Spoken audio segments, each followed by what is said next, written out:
Good evening, everybody, and welcome to Adath Israel congregation. Welcome to all of you who are here physically and everyone who is joining us via the live stream. It's wonderful having all of you join us. We work hard here at Adath Israel to be known as the hottest shul in Toronto. As some of you have noticed, it is warm in here. I am grateful this evening to be partnering with the Canadian Anti-Semitism Education Foundation. This is our first partnership, and I hope it's not our last partnership. This evening's topic is Israel's internal conflicts, many sides and parties. Our presenter will be Dr. Moti Kedar. And I don't think he knows this yet, but I spent a year studying at Bar Ilan University after I finished high school here. And my dorm room was not that far from the Begin Sadat Center. And I would walk by it every single day. And I always wondered what happened inside that building. It's been over 20 years, but I'm finally going to be able to find out. So thank you for that. One more thing, Dr. Kedar. You are welcome to take off your jacket when you speak. It is hot. It's now my pleasure to welcome the Executive Director of CAEF, Andrea Spindel. Thank you, Rabbi. Is this yours? Okay. Can people hear me in the room? Thank you. Welcome to all of you that are present and to those on live stream. Before I introduce our featured guest, just let me reintroduce myself. I'm Andrea Spindel, Executive Director of the Canadian Anti-Semitism Education Foundation, and I'm thrilled to be speaking to you live from within Adath Israel Synagogue and to be among people eager to hear from Dr. Kedar. I want to thank and acknowledge Adath Israel congregation for being a wonderful partner and thank Canadians for Israel's Legal Rights for its collaboration in bringing you this program. Thanks to everyone present for cooperating and meeting the COVID-19 requirements that have been set by the synagogue. And thanks to everyone watching via live stream for taking the time to join us. I know you won't be disappointed, and I hope that whenever the opportunity arises, you will continue to learn more about Israel from people like Dr. Kedar, so you too can stand with pride in Zionism. Before any formal introduction, I want to also acknowledge our promotional partners who've helped enormously in getting the word out about tonight's program. This is support and cooperation which we greatly appreciate. So we're happy to have feedback from our sponsors and from those of you in attendance, as this is our first effort at a hybrid event. Thanks to Hasbara Fellowships Canada, Merkaz, the Toronto Zionist Council, the Lodger Synagogue, Beth Tikva Synagogue, the Canadian Institute for Jewish Research, the Israel Activist Calendar, the Larfar Project, End Jew Hatred Canada, the Israel Defense and Security Forum, Americans for a Safe Israel, the Zionist Organization of America, Im Tirtzu, the North Carolina Coalition for Israel, Jews for Judaism, and the Matthias Project. And thanks to our contributing donors who have helped to make this evening possible, the Toronto Zionist Council, Canadians for Israel's Legal Rights, and Joseph and Renana Gemeiner. The Canadian Anti-Semitism Education Foundation is a federally registered charitable organization that has been calling attention to rising anti-Semitism since 2004, primarily through the presentation of experts in public and private venues on a range of topics from Israeli history and legal rights to the defense of democracy and persecuted minorities. CAEF partners with Zionist organizations, allies with different faith communities that support Israel, and with organizations that support the rule of law and human rights. As anti-Semitism has increased, we recognize that the word itself is both misunderstood and undervalued. It is, after all, a word created by a German anti-Semite to describe his own vitriolic hatred of Jews. So in late 2020, CAEF collaborated with the Larfar Project based in New York, which organized the first Jewish civil rights movement in the US called End Jew Hatred. We introduced End Jew Hatred Canada to take direct action to bring visible support to justice for Jews, adding more to the armament needed to tackle this most persistent, pernicious, and increasingly petrifying discrimination against our people. Education is necessary, but it is not sufficient. Jews have to stand up for their rights, demand liberation from discrimination, including that which is aimed at Israel. Anti-Zionism is anti-Semitism. It is Jew hatred. If anyone here tonight or listening virtually is interested in joining End Jew Hatred Canada, please be in touch with me at Andrea, ANDRIA, @CAEF.ca, or to learn more about our organization or to add your support, go to our website, www.caef.ca. I would also like to point out that after our guest presentation, he will take questions from the floor and from people watching via live stream. If you're in the room, please write your question on cards that will be handed out by Stacy, who's behind us. She has cards and pens. If you're watching from home and wish to ask a question, please text it to Anita Bromberg, who is here, and she will read it aloud for Dr. Kedar to respond. You can text to 416-262-4539. Again, 416-262-4539. Lastly, before the introduction of the program, everyone here is invited to stay after the program and join our guests and members of our board for coffee and refreshments courtesy of Adath Israel Congregation, and visit our information table and enjoy a conversation with those who've attended here today.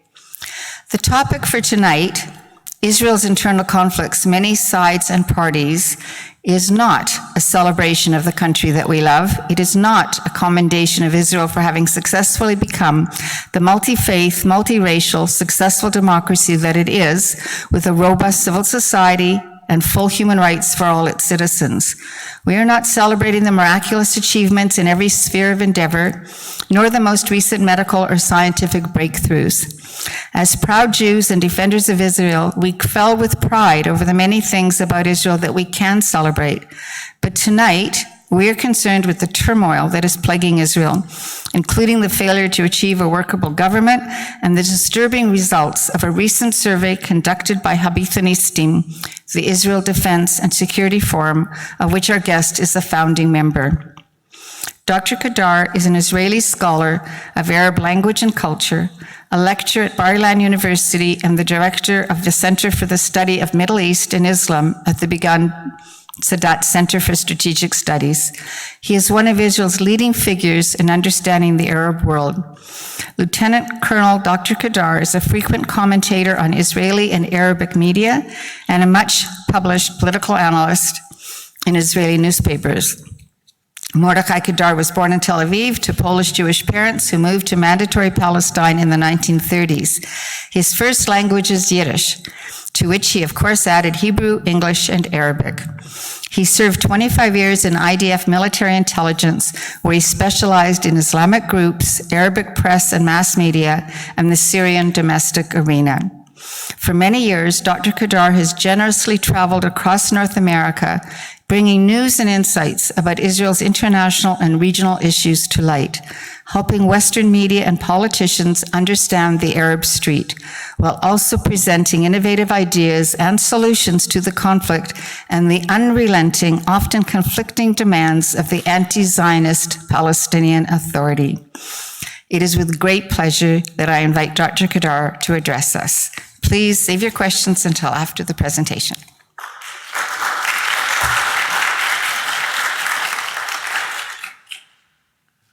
Thank you so much, Andrea.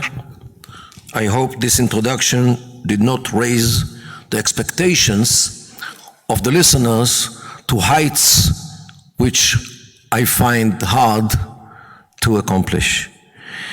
I also want to thank Anita Bromberg, the president of CAEF, Goldie Steiner of CILR, Canadians for Israel Legal Rights, Rabbi Cutler, of course, the host, and the Congregation for Adath Israel, and my hosts, Joe Gemeiner and Renana Goldhar. Thank you all so much for attending this evening here in the hall and at home. Ladies and gentlemen, when I want to explain to people what happens in Israel, not only yesterday or day before when the government collapsed, this was the bottom line. What is the process which Israel goes through to a degree that we had 3 or 5 rounds, or we're going to be fifth round of elections within almost 3 years. Of course, Israel is democracy, so we keep demonstrating the fact that we are a democracy every couple of months, but this is not good. So what happens in Israel? How can we understand what happens in Israel, which comes at the end of the day to what we see in the government? And in order to understand what happens in Israel, I would like to take you to North Africa, actually to Tunisia, to the 14th century, means 700 years ago, more or less. A guy named Abdurrahman ibn Khaldun was born in Tunisia in 1358, and he died in Cairo in 1406 as a judge. And you know, judges usually have brains, otherwise they wouldn't be judge. He wrote a series of books of history of the Islamic world, and these books are almost unknown because what he wrote is mises, stories.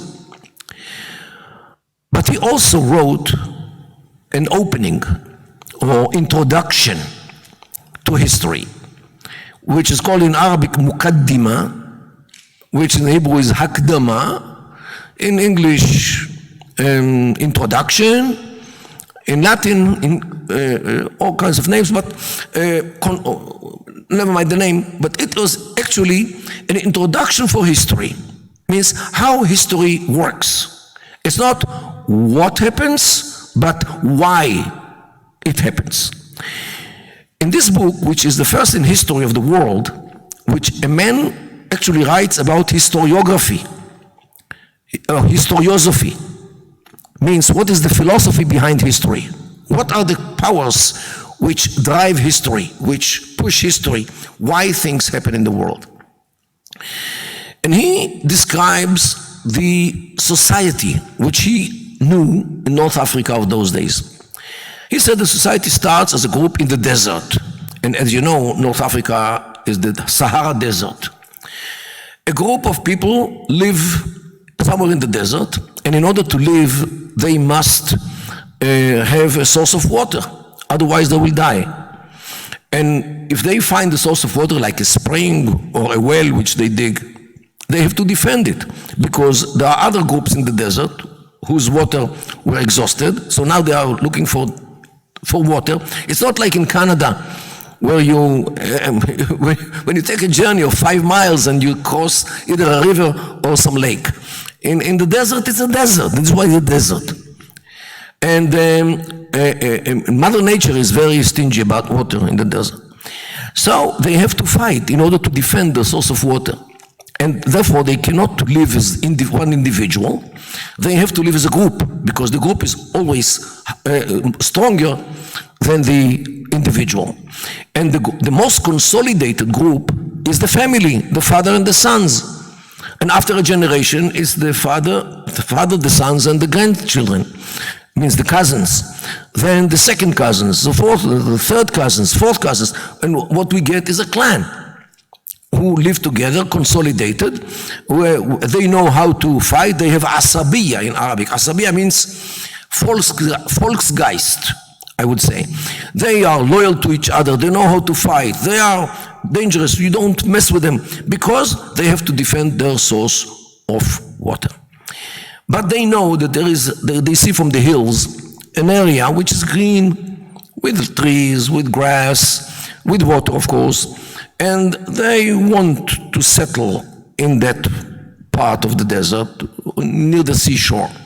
And when they understand that the people who live there are weak enough, they assault the place and they kick out the original people. Then they settle in this green, nice, luxurious place. The first generation knows how to fight because they came from the desert. Dor Hamidbar, the generation of the desert, they know very well how to fight and to defend themselves. Their children did not experience the desert because they live already in this green part of the place, but they learn from the parents how to fight, how to be loyal to each other, and how to have the asabiya. Their children already learned it from grandpa. Who wants to listen to grandpa? They start, having fun. What would say in Arabic, motarot, in Hebrew, motarot means luxurious life. After all, they are rich, they have water, they have cows, they have all kinds of things. And so they start to fight with each other. And with the border between my part and your part, you did something to me. And the asabiya means the adhesive which combines them formally is dissolving. The fourth generation are already in alcohol, in drugs. This is what Ibn Khaldun, and they actually lose the asabiya, the Volksgeist. Meanwhile, in the desert, there is a group which lives in the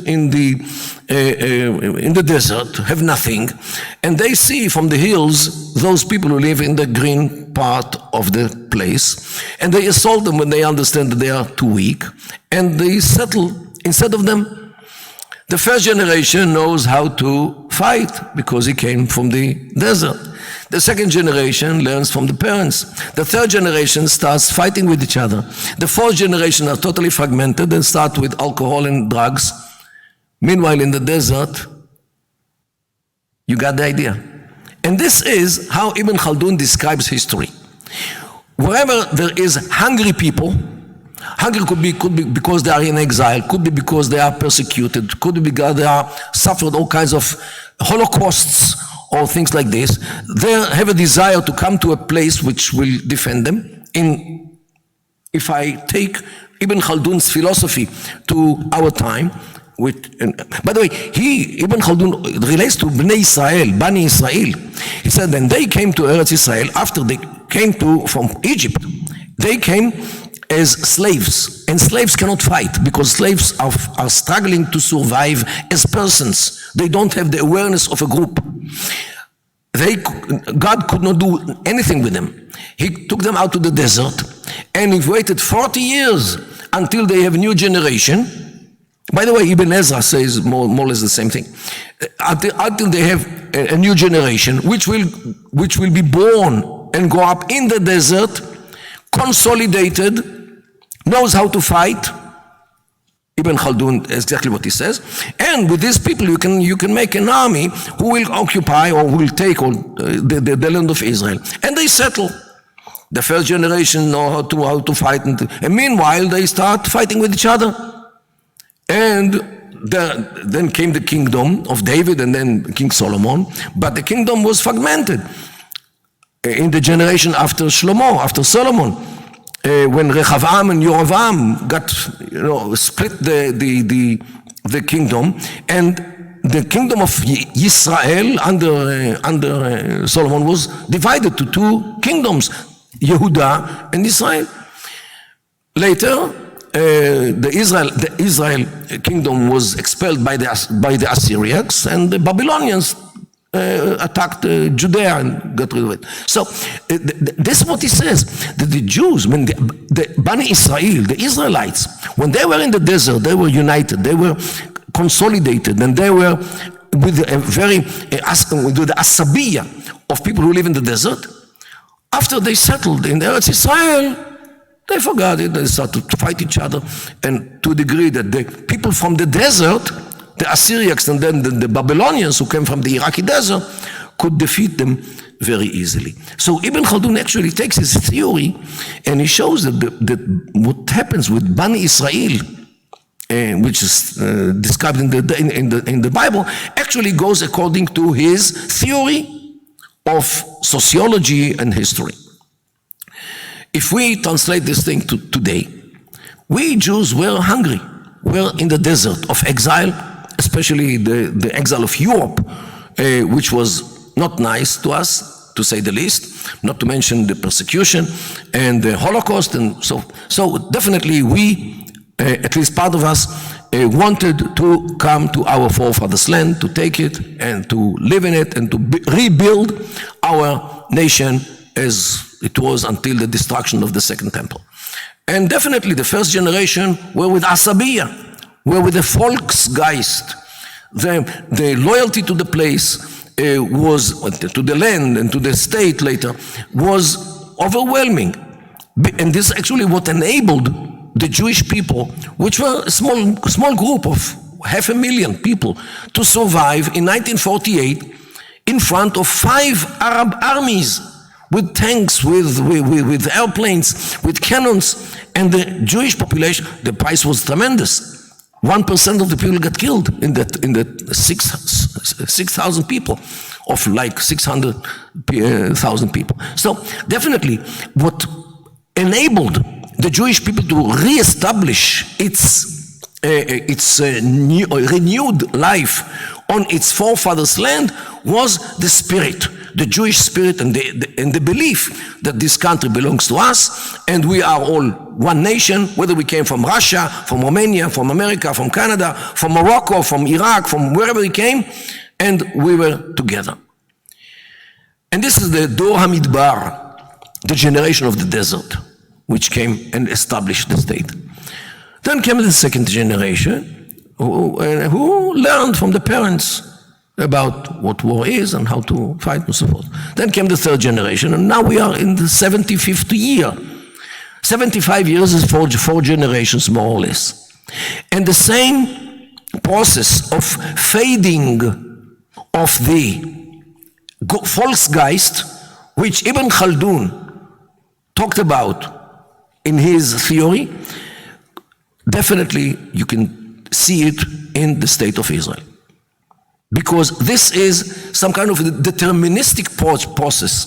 It happens in every company. This losing of the glitter in the eyes which the founding fathers had, you can see it in the United States of America. I believe you can see it here. I didn't investigate what happened here in Canada, but apparently all kinds of new ideas which come to the society replace the old being Canadian. I don't know what happens here. I don't want to talk about this. But in Israel, definitely you can see how in some sectors who actually leave, and I'll tell you, the process is, the first thing is people leave Judaism as a scheme of life. Judaism, because in Israel you live within Jews, so it doesn't really matter if you go to shul or not. The most chances is the children you will marry Jews, because this is the Jewish population in Israel, and this is what Israel is. So many people in Israel are not really concerned about Judaism as a practice of Torah mitzvot, of Torah and commandments. Because anyway, we live within Jewish, and serving in the army, and speaking Hebrew, and paying taxes to the Jewish state is enough for us. So this trend or this kind of thinking works only as long as people live in Israel. When they migrate or relocate themselves to San Francisco or to Toronto, wherever, since they are not bound to any synagogue, to any community, not even Reform, so the chances that their children will marry non-Jews are higher than the American or Canadian Jewry, because they are not connected to any shul, to any practical Judaism. And this, unfortunately, the secular part of the nation, which is rather small, because most of the Israelis do have some connection with religion. Either they keep Shabbat and Chagim. I have, it's okay. Either they keep mitzvot strictly or not strictly, but most of them fast on Yom Kippur, take part in Seder Pesach, and yes, they have maybe vague feeling of Jewish, but to that degree, most of the Jewish Israelis are in some kind of connection to the religion. Of course, those who keep Shabbat and keep mitzvot definitely have more connection with Judaism. But people who leave Judaism as kind of a scheme of life, for them to leave later the Zionism and later to leave the country altogether and to relocate themselves in other parts of the world is the fading of the Volksgeist, Asabiya, as Ibn Khaldun talked about. And this definitely we see this by the number of, big number of Israelis who live in the United States of America, who live in Canada. And of course there are organizations which try to approach them and to get them closer to Judaism, like Chabad, like other organizations. And they succeed with whoever they succeed, and they fail with whoever they fail. So this is, first of all, a phenomenon which we have to recognize and to understand the fading or the gradual fading of the Volksgeist, of the Zionism, Judaism, and Israelism, if I can talk about this as well, with the generations, and this phenomenon of fading happens in every country, in every organization, especially NGOs, which are founded on an idea, and with the years, these organizations take care of themselves rather than the idea. And whoever is active in any organization know that with the years, things are fading, and there are new organizations which replace the old organizations. But this is already sociology, I won't get into this. So what happens in Israel is the same thing. In fourth generation, when the ideology is not as sharp as it was in the beginning, people now start to prefer other considerations, like personality, with whom I sit and with whom I don't sit. And here we come to the Jewish saying, Zwei Jiden, drei Dayas. Two Jews have always three opinions. Means the machloket, the dispute, is well, deeply embedded in our culture. So when the galvanizing element fades, the disputes come from under the rag. And this is what actually happens in the Israeli society, and this is a natural process which happens everywhere. I'll give you a good example. When I was in the army, I served in the army between 1970 and 1995, 25 years, 70s, 80s, into the 90s. Those days, in the 70s, we were going to the base with tramping, means we were hitchhiking, and people took us because I was as a soldier. We stood on the side of the road, we raised our finger, and people stopped to take us, and they took us to wherever they took, and we continued away with people who were kind enough to take us. And this was the common way how to get to the base wherever you served. This was in the 70s. With the time, and with the dangers which were accompanied to this thing actually disappeared. You don't see any more soldiers standing in the sides of the road waiting for people to stop and take them. What we have now is what we call Rechev Tnai Shirut, means every officer has a car from the army, or gets a car from the army, and he takes, of course, soldiers from the base, home or whatever, but he will not continue to serve in the army unless he has a good way how to get home and back. And this, in my view, is some kind, it's an indicator of the spirit. Because when the conditions are hard and you have to go by foot or by bus or by train or hitchhiking, this means that you want to sacrifice for the army, for the state. And when you make a condition, hey guys, if you don't give me a car, of course they pay for the car, but if you don't give me a car bought by the army, for me to more comfortably come to the army and back, I will not serve. I go to high tech, I'll go to other places. So the army now has to cater to the changing criteria, with the changing set of priorities of the people. And the army has to go along with this, otherwise nobody will serve, or especially not people who are serving more years than the 3 obligatory years. Nobody will stay in the army if you don't give them good terms. Well, in the 90s, I got from the army, or with the mediation of the army, I got subsidized mortgage to buy my first, or my second apartment, because this is part of the deal. Because otherwise, some people would not stay in the army. This was a good incentive to continue in the army. Of course, whoever got a mortgage through the army was obliged to serve at least 5 more years. Means the army caught us with this. Okay, good. It's a meeting of interests. And now, the more time passes, the more interests are taking place instead of ideology. And this is what happens in Israel. And the result is that people start fighting not on the ideology, they fight with whom they sit. And I have no idea about whether Bibi is good or Bibi is not good. But what happened in the last, let's say, 3 years, since the files against Netanyahu started to be in the public arena, the political arena is actually divided, not between left and right as it was until 5 or 6 years ago, but on the question, yes, Bibi or not Bibi. And this is actually a cross-cut of the camps, because now the considerations is not whether you believe in Eretz Yisrael Hashlema or not, whether you are to the right or the left. This is not anymore. Because the government of today is comprised of both, left and right.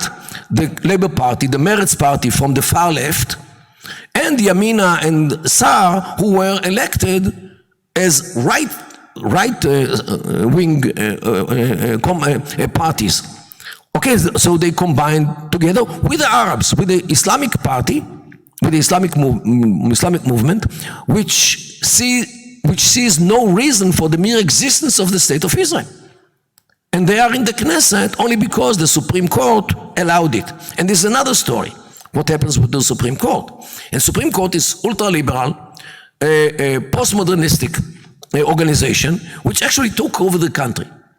Took over. You know, democracy usually is a division of powers, or division of authorities between legislative, which is the Knesset, executive, which is the government, and judicial, which is the court system.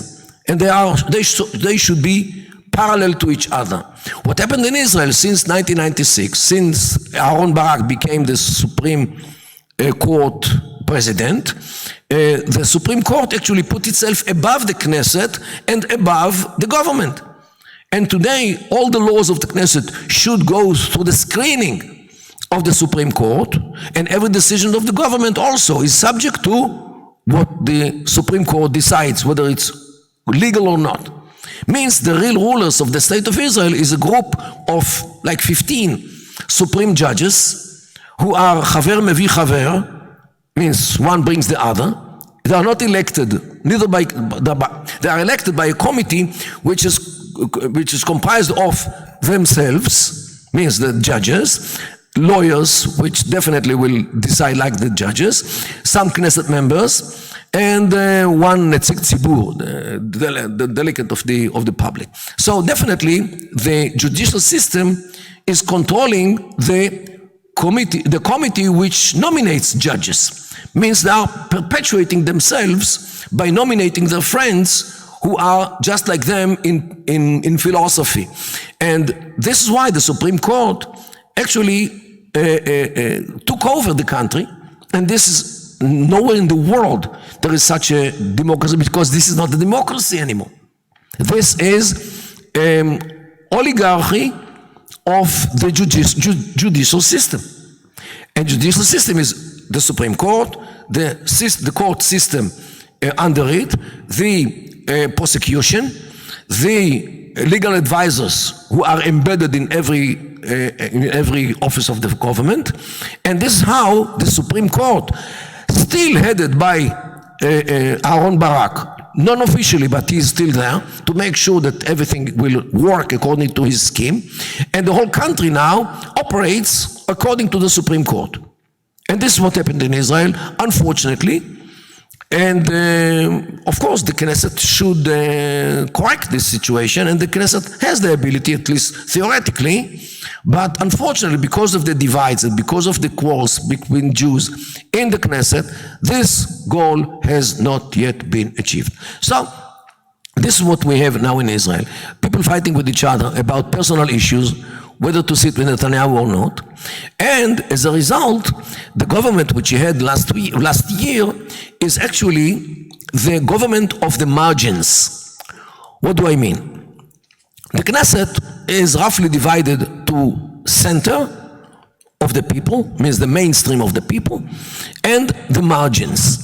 The center I would define as people who are in the Jewish sector, which are almost 80% of the population, people who are either religious or ultra-religious, Haredim, or nationalists, people who believe that the country belongs to the state of, and to the Jewish people, and like the Likud people, who are not necessarily ultra-religious, but definitely they have very, I would say, vivid national spirit.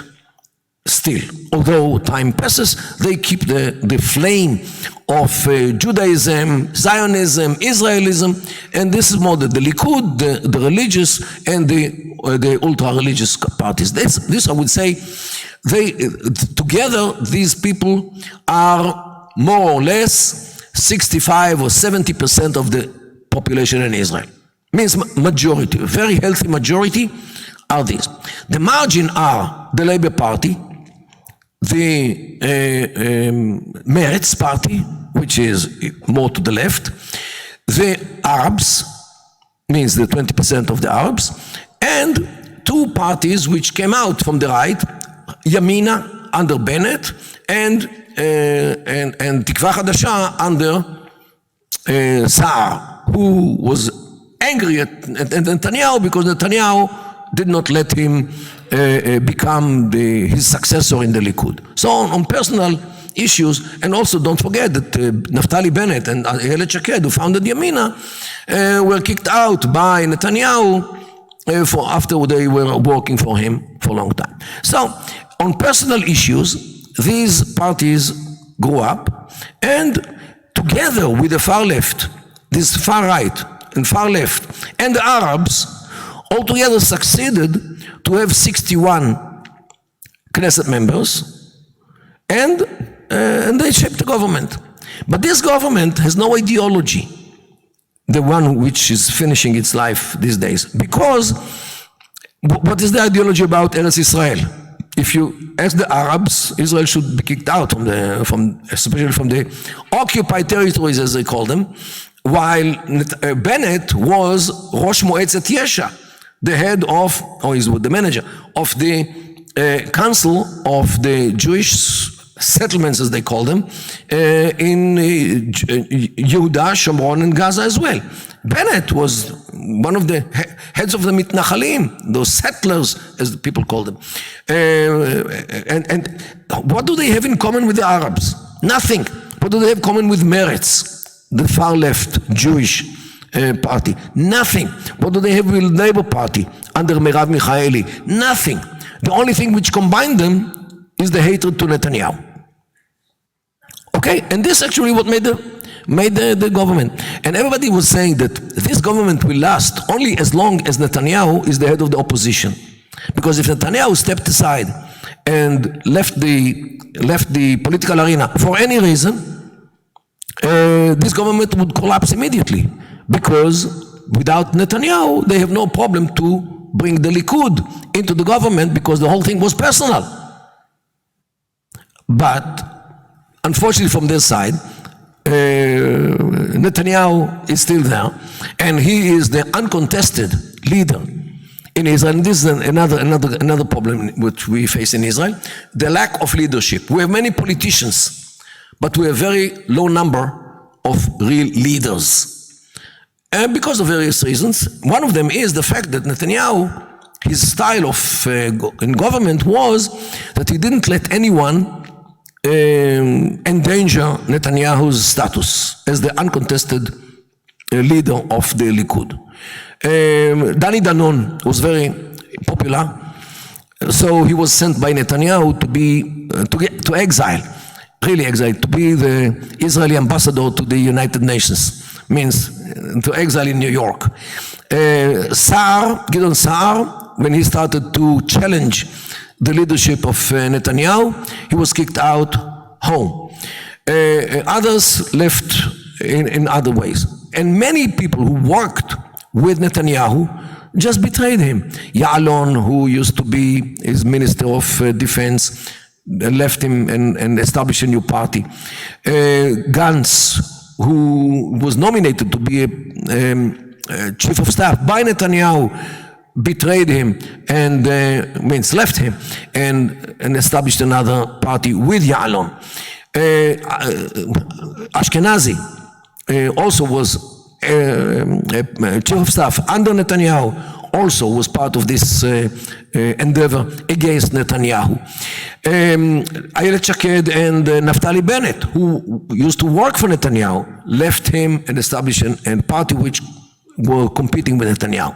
Avigdor Lieberman, he was the Secretary General of the government under Netanyahu, means somebody who is the long hand of Netanyahu, left him and established a new party, the Israel Beitenu. Many people, his advisor, Netanyahu's advisor, Amidror, Yaakov Amidror, a great man who wouldn't say any word against Netanyahu, left him because he saw that whatever he tells Netanyahu, apparently because he never said why he left Netanyahu, but he left Netanyahu. This is the fact. So Netanyahu, unfortunately, succeeded to alienate almost everyone who worked with him. Whether it's personal issues or this is organization issues, I don't know, because people don't talk. So on one, Netanyahu here, I must elaborate on this issue. Netanyahu is a great statesman. He is the only prime minister in the whole world who could sit with Trump, the then American president, leave him, take a flight, direct flight to Moscow, and sit with Putin. He is the only one in the world who could walk with both of them, one on the left side, one on the right side, and it was okay. He was friendly, close friend to both, to a degree that Russia allowed Israel to do to the Iranians whatever Israel wanted, as long as Netanyahu was there and closed everything with Putin. Okay? This is a phenomenon which nobody really has any explanation. How could one man be so friendly with both people, means Trump and Putin, although they were almost killing each other? How could he manage the relations with both? So from the, and not to mention his courage to stand in the Congress in America against and speak against the president, against Obama. When it came to 2015, the signing of the JCPOA with Iran, who in the world, show me another prime minister who would dare to come to the Congress against the will of the president? Netanyahu did it. He had the courage. He was a leader. He is a leader. Definitely on the global arena, he is a great statesman, which I think that a small country like Israel with such a man is total contradiction. How can such a country, little country, small country in the Middle East, have such a real great statesman as Netanyahu was? However, when it comes to domestic politics in Israel, he was a failing politician. Four rounds of elections during the last 2.5 years, he failed to shape a government. Everybody hates him. Everybody was after him. Everybody betrays him. Everybody is establishing parties against him. This is a total contradiction between the posture of Netanyahu when it comes to the global arena, on one side, a great success, I think unprecedented success of a statesman who could do whatever he did on one side, and the total failure in the domestic arena in Israel. Somebody who heads the Likud, the biggest party in the Knesset, and fails to shape normal government through 4, not 1, not 2, not 3, not 4 rounds of elections, and he fails. This is a major failure. And the alternative government which came because of this succeeded to survive a whole year, in spite of all the differences and the quarrels within this government. Why? Because of Bibi. Means as long as he is in the opposition, they are so much afraid of him that he comes back that they unite because of the fear from Netanyahu. And this is actually what happens in Israel. Recently I saw a survey about how much people think that people can, or politicians can run to be a prime minister. Netanyahu wins by 70% of the population, and everybody else, from Bennett and everybody else, is below 8%. Everybody below 8%. This is amazing. And this was a big survey, which included many people in Israel, means on both sides of the aisle. So although people do not like Netanyahu because of many things, they recognize that there is no other leader who can replace him. So if we want really the state to function, apparently there is nobody else who can do the job. Although people hate him, although people do not want to sit with him, but what is the alternative? Okay, so this is actually the dilemma which we now have in Israel, and hopefully the Knesset members will push aside all the quarrels and all the issues about personality, and start looking at the issues which Israel have to face. First of all, our problems within, and I'm talking about what happened last year in May, when too many people in the Arab sector ran to the streets in order to kill Jews. And this is unprecedented in Israel. And one of my good friends, Professor Abi Har-Even, was killed in Acre, and in Lod, and in other places. This jihad against the Jews, and we have to name a spade a spade. This was a jihad wave which we saw within Israel, and Israel was caught unprepared to what we said. I hope what we saw. I hope that now Israel is much more prepared, because we have already saw in May 2021, and now we are more prepared. The police, the other security organizations are much more aware of the problem after they saw it in their own eyes, erupting in May 2021. And now it didn't happen this year, although most of the reasons for the eruption last year occurred this year as well, yet it didn't happen now apparently because of the preparations, and they know that we are prepared. For example, every Jew who has a weapon at home, means with permit, is expected to go around with a gun. And when I'm there, I go around with a gun because I have legally, I'm authorized to carry a gun for self-defense. So I carry it wherever I go, on Shabbat, not on Shabbat, we carry it. And many of the Israelis who have guns at home took it out from the safe and they carry it. And this is a deterrence. Yes, if I'm attacked, I have all this authority and all the permission to shoot in order to kill. If somebody runs with a knife in his hand, it's only people expect me, even the police, to shoot in a way which will prevent my demise. Okay, so this is what we see today. That because of what happens, Jews are much more, I would say, full with a conviction that we are in a fight. And if we don't unite our ranks, we are going to lose the country, to lose the state, to lose everything. And the hungry people from the desert are waiting for this. And what Ibn Khaldun described works exactly when it comes to the state of Israel. Because we are a group of people, normal people, who want to live normal life.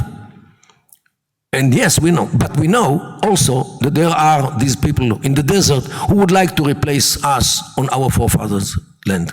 And this is why you see the flourishing in Israel of organizations which are trying to pump new, young blood into the aging veins of Zionism.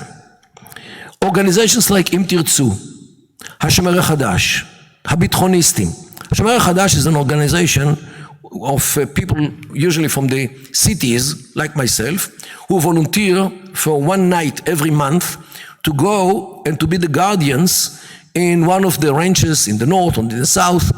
I go every month to Binyamina, which is near Zechon Yaakov, between Hadera and Haifa, to guard a cattle of cows. So the farmer who has them can go to sleep to the night. So every night, lawyers, accountants, professors take their boots and jeans pants and go to the farm to guard those places so the farmers can go to sleep during the night and they guard the place. Okay, this is the Hashomer Hadash. Young or new organization which tries to rebuild the Zionist spirit as it was 80 years ago. And Im Tirtzu, of course, and the Habitchonistim, and many organizations like Shurat Hadin of Nitzana Leitner Darshan, and many organizations which all are coming up these days in order to revive the Volksgeist, the Asabiya, which faded with the years. And this is actually what you can see very easily in the Jewish population in Israel. And it is a blessed phenomenon, because Israel will survive only if we continue to bear the spirit and to live our Judaism, Israelism, Zionism in factual life as it was in those years of the 40s and the 50s and the beginning of the state. Ladies and gentlemen, as an Israeli who has 5 children and many grandchildren, Baruch Hashem, Ken Yirbu, I am more than confident that this is the trend now. Because people understood that they cannot continue fighting with each other only because one doesn't like the other. And many people, something which comes from all the polls is that Yamina, as a party under Bennett, is finished, because all the constituency understood that they betrayed what they promised to us, to those who voted for Yamina. The same, more or less the same thing with Sa'ar, means those parties which tried to flatter to the right wing of the population and betrayed by sitting with Meretz and with the Labour Party, and of course with the Islamic movement in the government. This, if you cheat me once, is your problem. If you cheat me twice, it's my problem. Okay, so we don't want that problem, and this is why, in my humble view, Bennett as a person, as a politician, is finished. Shaked, if she doesn't jump out from this frying pan, she will be boiled as well with Bennett. And now, if they, in order to save their political life, they will join the Likud in order to shape a new government with this Knesset of today, leaving aside all the hatred which they have vis-a-vis Netanyahu, we can have a new government without elections. And this is what I think now Netanyahu tries to build. So if you hear within days, and it should be decided upon within days, that this this Knesset of today decided to have another government based on the Likud and Netanyahu, yes, on Netanyahu is the leader of the Likud. And somebody told me that he doesn't leave the Likud, not because he wants to be prime minister, but he is afraid that the Likud will be fragmented, because in the Likud with the years there are some, I would say, power centers, like Israel Katz, like Dichter, like Barkat, and some, maybe another one, Dani Danon maybe, and they might fight with each other on the legacy of Netanyahu, and if he leaves, the Likud might fall apart. Maybe yes, maybe not, I don't know, I'm not an expert about the Likud, but theoretically it can happen. Theoretically it can happen, especially since Netanyahu did not allow anyone to become his successor. And this is another bad point about Netanyahu. He thought that he will be there forever, apparently. And he didn't let anyone else come to a degree that he will replace him when the day comes. And therefore, there are some people behind Netanyahu who so far support Netanyahu, but everybody knows that they are preparing for the fight on the heritage of Netanyahu. So the Likud might not remain as one consolidated party as well, because of this, again, personal issues. However, in my humble view, this issue of personal issues should be pushed aside, and people should return to think from an ideological point of view, to unite the ranks between people who share the same ideology and leave out all the personal considerations. If this happens, the Knesset could make a very steady, mainstream government, which, again, Jewish, Israeli, Zionist government, which will reflect the majority of the Jewish people in the land of Israel. Ladies and gentlemen, I am a compulsive optimist, and I believe that we are approaching this point, because everybody understood in Israel that the sinking into personal issues is actually harming us all, and the right and the left together. This is why I more than hope, I think that this is actually what will be, that the Israeli political arena will return to its health, to its healthy thinking, and back to its strength as it was for many years. Thank you so much. Thank you.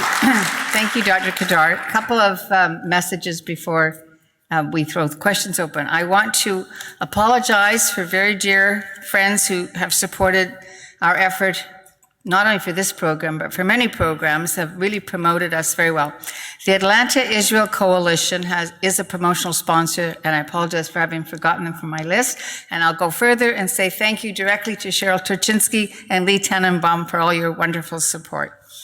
And I have a message that was sent in advance from Wilf Mandel, who said he couldn't be here tonight, and he would like me to read this question. I don't know if I'm going to pronounce it right. He would like to know if you can comment, it's a little digression from what you've been presenting, on the use of the Hadabiyah Treaty. Am I saying that right? Hudaybiyah. Yes, as a precedent by Israel's peace partners and the Abraham Accords. Can you comment on this treaty as whether or not that is relevant to the Abraham Accords and can be used to develop more partners?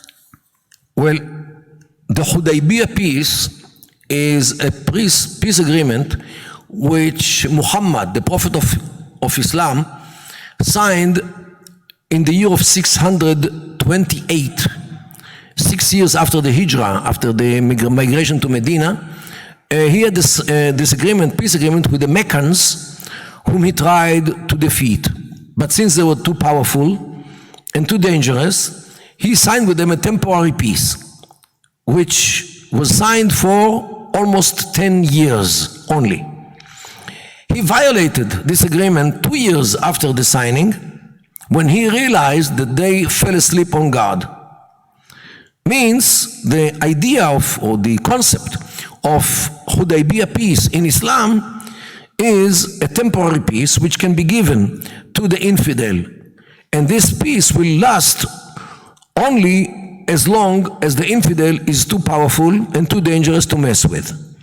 Okay, this is the concept of Hudaybiyah peace. Once the other side of the agreement is weak, falls asleep on guard, the Muslim has the permission to violate the peace agreement, attack him and defeat him if he is weak enough. And this is the Hudaybiyah peace idea. When Israel signed the peace with Egypt, the Egyptian then President Muhammad Anwar Sadat asked the Azhar, the supreme Islamic authority of Egypt, to issue a verdict, a fatwa, which will allow him to make peace with Israel. So they said, of course, just like our Prophet Muhammad, peace upon him, gave temporary peace, means Hudaybiyah peace, to the infidels of Mecca, you can give the same peace to the Israelis, because the Israelis are too powerful to be defeated and are too dangerous, and we tried once and again in 1948, 56, 67, 69, in the attrition war, 73, when we failed. So you can give them a temporary peace, means Hudaybiyah peace. Okay, and this is the peace which we have with Egypt, which will last only as long as Israel is powerful enough. The same thing with Arafat. Arafat also sold the Oslo agreements to his people as only as a Hudaybiyah peace, means a temporary peace which will last only as long as the Israelis are powerful. Okay, now we know the whole thing, so we try to be powerful, and we will be powerful if we are consolidated and leave out all the personal issues which we talked about formally. Thank you. I'm going to ask Anita to come up so we can alternate questions from the audience here and the audience out there. Thank you so much. So one of the questions is, you spoke a lot about the internal conflict with the Jews and the Islamists in the Knesset, but I understand that a recent study that you were involved in with Habithanistim indicated that over 70% of the Arabs now don't believe there should be a Jewish state. Is that Right. an accurate quote, and what are the implications of that?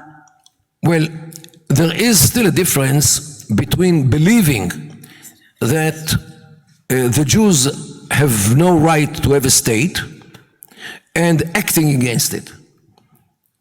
Many in the Arab sector in Israel, yes, they don't believe that Jews should have a state, yet they don't act, they don't do anything. Now, since Israel is a democracy and we don't have a thought police, okay, I think this is what you call it in English, משטרת מחשבות, a police which will control what you think. So many of them think that Jews do not have the right to a state, yet as long as they don't act against the state, it's not acceptable but tolerable, because the law does not allow the state to act against whoever thinks that Israel has no right to exist. If you act against the country, like Sheikh Raed Salah, the head of the Islamic movement, of the more radical faction of the Islamic movement, you will be put in jail. And Raed Salah actually goes in and out the jail for many years. The second guy, Azmi Bishara, a Christian guy, by the way, who was a Knesset member, and in 2006, he was calling the Hezbollah to direct them where to shoot and what not when in the war which we had. To that degree, he hated Israel. So, he ran away from Israel, and everybody is satisfied. Now he doesn't have to go to court because he's outside. So this is some solution which satisfies everybody. He is outside, and the government doesn't have to reveal the secrets, how they know that Azmi Bishara was directing the missiles of Hezbollah. Okay, because it's a clandestine information. So, yeah, definitely we have some people who act against the country, and the country knows very well how to catch them and to put them in jail. Yet, 75% think the Jews do not have the right to a state, because according to Islam, Jews have no right to sovereignty. Jews have no right to the land. Jews have only the right to live under the yoke of Islam, as the dhimmis. And here I highly recommend to read the book of Bat Yeor, Dhimmis and Dhimitude. Means what is it to live under Islamic rule, as it is stated by the jurists of Islam. So they believe in it, that we should live under their yoke. Good. If they don't act towards this, nothing can be done against it. After all, Israel still is a democracy. We've gotten a few questions from the live stream, and one of the areas is exploring diaspora-Israel relations. It's actually a theme that our embassy, the Israeli embassy here in Canada, has recently explored as well. So the question goes along the lines, is there a divide between diaspora Jewry and Israel from your point of view, particularly as to the future, as to Zionism, as to the territories? And in a related question, is the Israeli society committed to keeping Judea and Samaria from what you've seen? And is this a source of internal conflict? Well, I'll start with the first question. I think that the relations between Israel and the diaspora Jewry, first of all, it deserves a whole evening. And not in the phase of questions and answers, because this is a very, very heavy question and very heavy issue, which has many, many aspects. Depends what do you mean by diaspora Jewry. Do you mean the Orthodox? Do you mean the Reform? Do you mean the Conservative?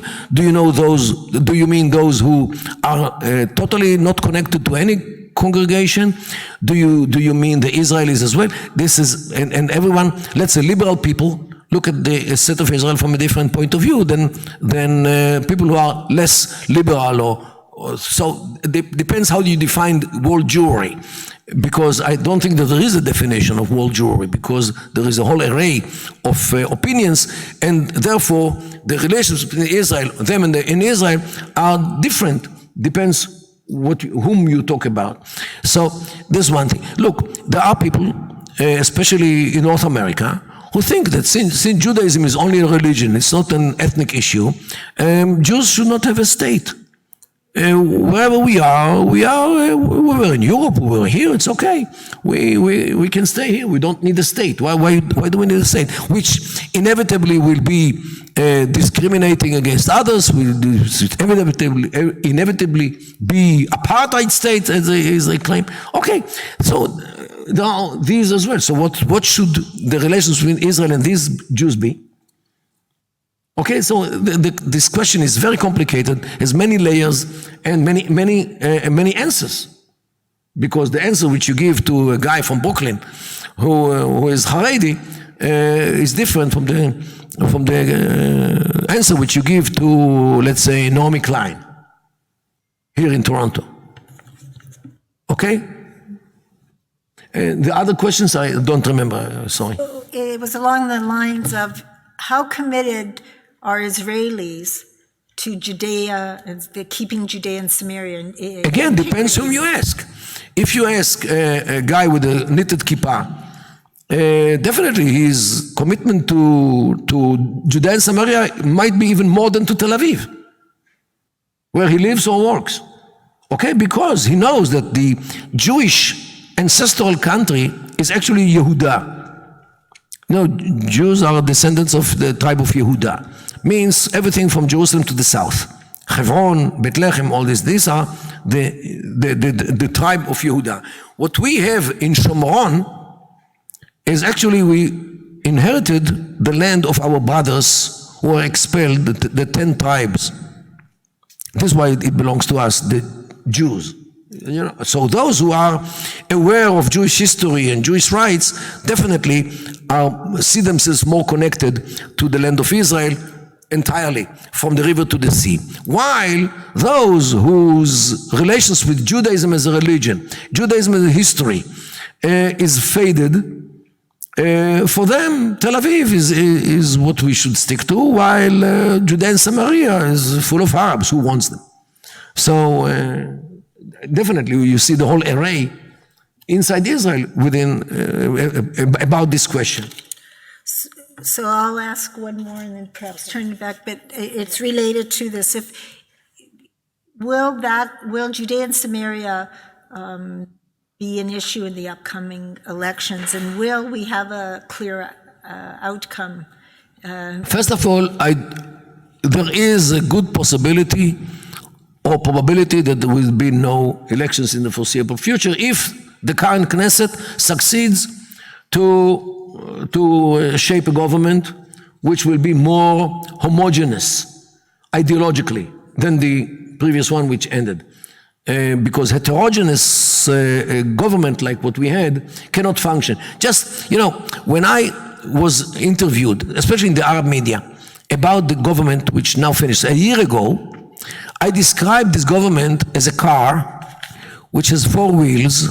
Every wheel has different steering wheel, a different driver, and a different motor. Means every wheel has its own way, its own direction, whether it goes forward or backwards. So imagine such a car, because every party tries to drag the government to its direction. Okay? And I got 2 comments from journalists with whom I spoke a year ago, and they said, hey, you're right. Well, I'm not a bright man to that degree, because it was obvious that this is the part of or this is the face of the government, or the nature of the government, because it's heterogeneous. It includes people from the right, at least allegedly, people from the left, and Arabs who oppose everything.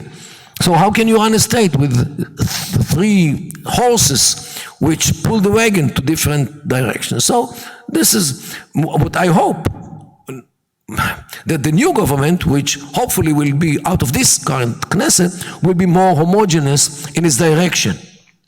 And if it is, as it was until a year ago, hopefully they can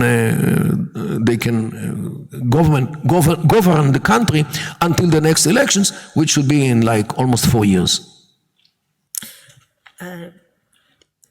One of our audience members wishes to thank you, and I think Sorry, it's hard to reach, I'm so short. Our audience member here wants to thank you, and I know we all echo it, for a very interesting and informative presentation, and then asks, what can be done to remove the, quote, dictatorial power, unquote, of the Supreme Court that you referred to? What actions can be taken? Look, are there any actions? What happened in the Supreme Court is one side of this problem. The other problem is the activity of organizations like the New Israel Fund, Wexner Foundation, all kinds of organizations which are post-Zionist, post-Israeli, post-Jewish in many cases. They call themselves human rights organizations, but these human rights are only as long as these humans are not Jewish. This is like Adath, and all the, I'll say, dozens of organizations which are funded by the New Israel Fund. The New Israel Fund is connected to, as much as I assume, connected to Ford Foundation in the United States, which is as far as could be from loving the Jews and loving Israel. And maybe George Soros is also involved. And I suspect that their money also comes from countries like Qatar, which is definitely a country which supports the Muslim Brotherhood through all kinds of passes in Europe. And there are ways how to bring money to a state like Israel in order to buy people's hearts and minds by propaganda which is designed by those post-Israelis, post-Zionists, post-Jews, if I can say it again, as well. So this is what we have to fight. And what happened with the Supreme Court is the other side of the same coin, of the post-Jewish and therefore post-Zionist spirit, which tries to change the history of Israel or the nature of Israel, and to educate the Israelis against their own country, their own people, and their own state. So let's hope that in Israel finally understand the malicious role which these organizations played in Israel for many years. Look, Shalom Achshav is another organization which is funded by this scheme of foundations, let alone some German foundations like Konrad Adenauer Stiftung and other Stiftungen, organizations which play a role in Israel, especially those people who keep resuscitating the newspaper Haaretz, which is the mouthpiece of them all, which has absolutely no economic basis, and Haaretz, as much as I know, is usually on the verge of bankruptcy, and it succeeds to survive only because money is pumped into this organization. I don't really know about this, but this is what I hear from here and there. So, because, you know, it's very hard to find Haaretz in the streets because nobody buys it. So how can they keep all this production running? Apparently because of money which is pumped into this organization in order to keep it alive, because the whole world keeps reading Haaretz and Gideon Levy and uses what he writes against Israel, and I find it here in the universities here in Toronto as well.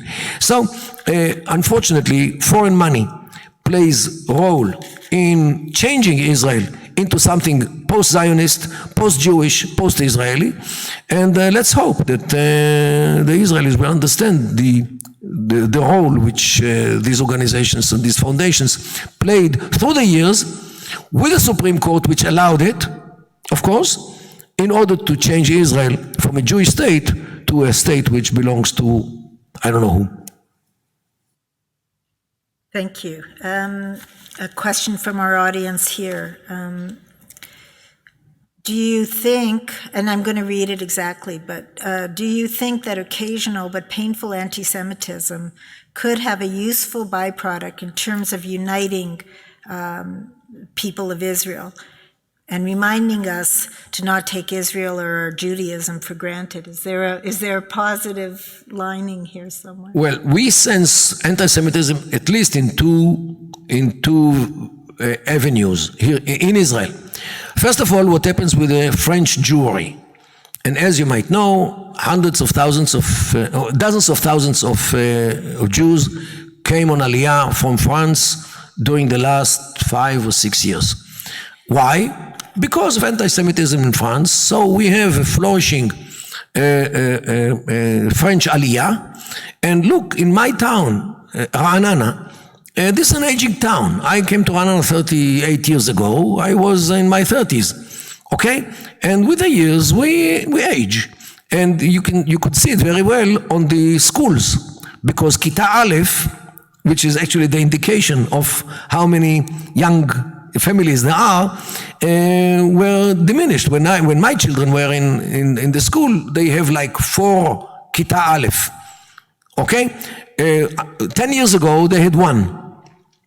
Because of the young people do not live in Ra'anana because they cannot afford the real estate and so forth. Today, they have 6 classes of Aleph in that school. Not 4, 6. This is the new Aliyah from English-speaking countries and, of course, French. And new blood is being pumped into the aging cities like Netanya, like Ra'anana, like Herzliya, because of the blessed Aliyah from France and from English-speaking countries. Yes, so anti-Semitism pushed many families to come to Israel and to relocate. Some of them keep commuting for business, and we see it very well in the airports, but the families live in Israel, and this is good. This one, what we sense as a result of anti-Semitism in Europe and in other places as well, especially in the United States of America. Another anti-Semitism which we feel in Israel is what goes on around us. What goes on in the Arab sector in Israel, which they are influenced by the Arab media and the anti-Semitic messages by Al Jazeera, for example, which is sheer media jihad against the state of Israel, definitely. And I really don't know why they are allowed to work from within Israel. I keep saying that this channel should be kicked out from Israel. Let them conduct their jihad against us from outside. Why should they enjoy the facilities of which the Israelis give them?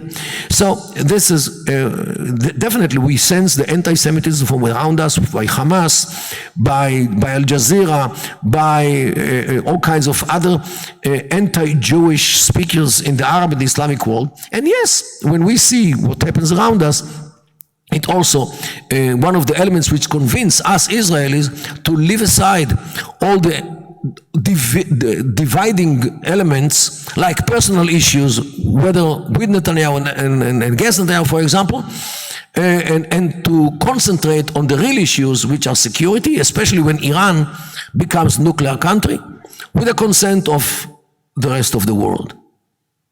Thank you. I'm going to now ask Goldie Steiner to come up to formally thank our guest speaker.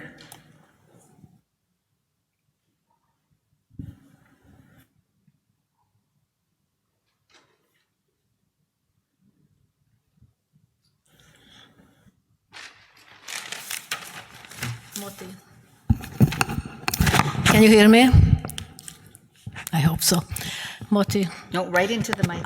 I was given the honor to thank you in the name of Canadians for Israel's Legal Rights, CAEF, and Adath Israel for making this evening possible. Thank you. But I was given less than 3 minutes to thank you, and it boggles the mind, how do I thank you something that will take more than 3 hours to express? Thank you. Firstly, I want to thank Anita for inviting me to be a collaborator in this event. I thank you for the little part that I was given, and I appreciate that. I want to thank you personally for the time you hosted me in your house. You forced dinner down my throat. You made me take a rest, and in the middle of the night, you drove me to the airport. I thank you for that.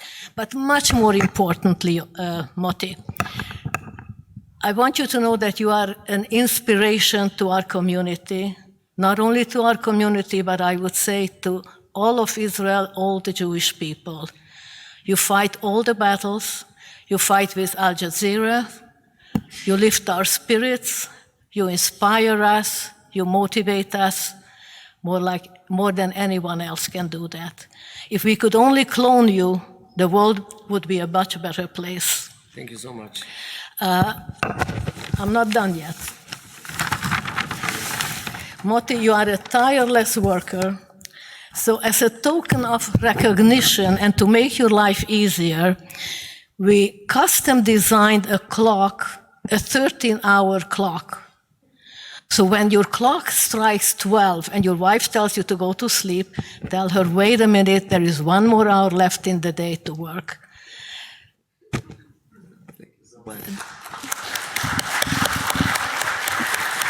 So my 3 minutes are up, I believe, and I want to thank you in the name of all of us, in the community and the Jewish people. Thank you so much. Thank you, Goldie. Thank you, Moti. Thank you, everyone.